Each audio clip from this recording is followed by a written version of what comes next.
ଆପଣ କେବେ ଭାବିଛନ୍ତି କି ଯଦି ଗୋଟିଏ ମନ୍ଦିରରେ ଆଲୋକ ନୁହେଁ ଅନ୍ଧକାର ହିଁ ପୂଜା ହୁଏ, ଯେଉଁଠାରେ ଦେବୀଙ୍କ ମୁହଁରେ କ୍ରୋଧ, ଆଖିରେ ରକ୍ତିମ ଦୃଷ୍ଟି ଆଉ ଦେୱାଳରେ ଖୋଦା ଏମିତି ଚିତ୍ର ଯାହାକୁ ଦେଖିଲେ ମନ ଅସ୍ଥିର ହୋଇଯାଏ। ଭୁବନେଶ୍ୱରର ମଧ୍ୟଭାଗରେ ଅନେକ ଲୋକଙ୍କ ଦୈନିକ ଚାଲିବା ରାସ୍ତା ପାଖରେ ଏକ ମନ୍ଦିର ଅଛି, ଯାହାକୁ ଦେଖି ଇତିହାସ ମଧ୍ୟ ଚୁପ୍ ହୋଇଯାଏ। ଏହା କାହିଁକି ତିଆରି ହୋଇଥିଲା, କିଏ ତିଆରି କଲା ଆଉ କାହିଁକି ଏହାକୁ ତାନ୍ତ୍ରିକ ମନ୍ଦିର ବୋଲି କୁହାଯାଏ? ଆଜି ଓଡି ଫାଇଲ୍ସରେ ଆମେ ଖୋଲିବାକୁ ଯାଉଛୁ ବେତାଳ ଦେଉଳର ଅନ୍ଧକାରର ରହସ୍ୟ। ଭୁବନେଶ୍ୱରକୁ ମନ୍ଦିର ମାଳିନୀ ନଗରୀ ବୋଲି କୁହାଯାଏ।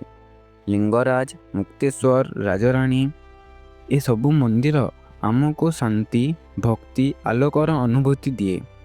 କିନ୍ତୁ ଏହି ସହରରେ ଏକ ମନ୍ଦିର ଅଛି ଯେଉଁଠାରେ ପାଦ ରଖିଲେ ମନ ଭାରି ହୋଇଯାଏ। ଏଠାରେ ଘଣ୍ଟାର ଶବ୍ଦ ନୁହେଁ, ମନର ଧଡ଼କନ ଶୁଣାଯାଏ। ଏହା ହେଉଛି ବେତାଳ ଦେଉଳ।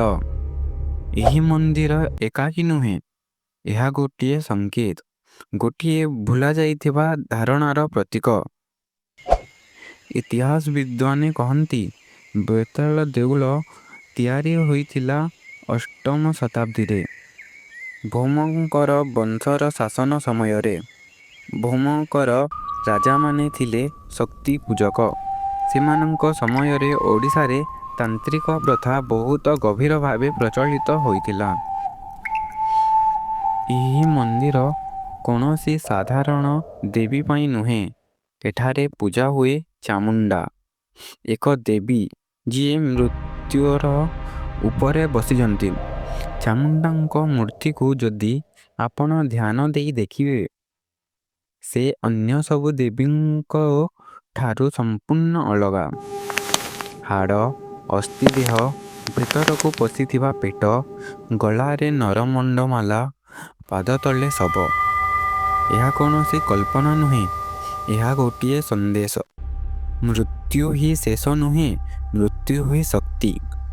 ତାନ୍ତ୍ରିକମାନେ ମନେ କରିଥିଲେ ଯେଉଁଠାରେ ଭୟ ଅଛି ସେଠାରେ ଶକ୍ତି ସବୁଠାରୁ ଶୁଦ୍ଧ।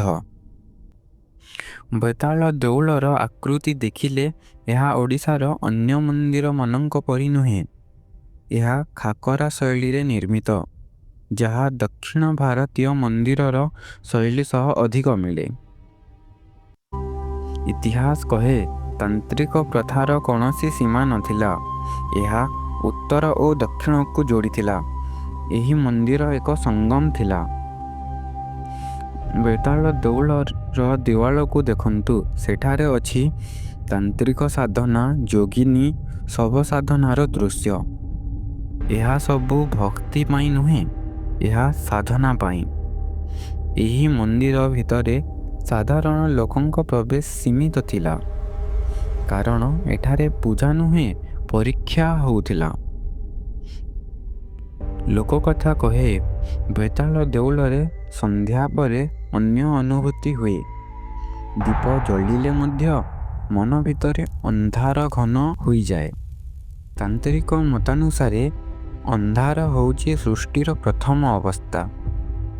ଆଲୋକ ପୂର୍ବରୁ ଅନ୍ଧାର ଥିଲା। ଇତିହାସ କହେ ଏହା ଗୋଟିଏ ଶକ୍ତିପୀଠ। ଲୋକକଥା କହେ ରାତିରେ ଏଠାରେ କିଛି ଚଳାଚଳ କରେ। କେହି କହନ୍ତି କିଛି ଧ୍ୱନି ଶୁଣାଯାଏ, କେହି କହନ୍ତି କାହାର ଛାୟା ଚାଲିଯାଏ। ସତ୍ୟ କ'ଣ? ଭୟ ଏଠାରେ ଦୁର୍ବଳତା ନୁହେଁ, ଭୟ ଏଠାରେ ଦ୍ୱାର। ଯେଉଁମାନେ ଭୟକୁ ଜୟ କରିପାରିଲେ, ସେମାନେ ଶକ୍ତିକୁ ଛୁଇଁ ପାରିଲେ। ଆଜି ବେତାଳ ଦେଉଳ ଏକ ପୁରାତତ୍ତ୍ୱ ସ୍ଥଳ। ଲୋକେ ଫଟୋ ନେଉଛନ୍ତି, କିନ୍ତୁ ସେ ଆତ୍ମା, ସେ ଅନୁଭୂତି ସେଇଆ ଅଛି।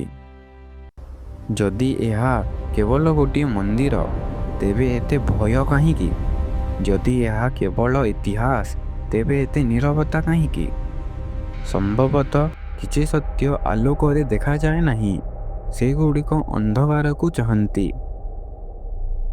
ଏହା ଥିଲା ଓଡି ଫାଇଲ୍ସ, ଯେଉଁଠାରେ ଓଡ଼ିଶାର ଅନ୍ଧକାର ଇତିହାସ କଥା କହେ। ଭିଡ଼ିଓଟିକୁ ଲାଇକ୍ କରନ୍ତୁ, ଚ୍ୟାନେଲକୁ ସବସ୍କ୍ରାଇବ୍ କରନ୍ତୁ। ଆଉ ଆପଣଙ୍କ ମତାମତ କମେଣ୍ଟରେ ଲେଖନ୍ତୁ। ଜୟ ଜଗନ୍ନାଥ।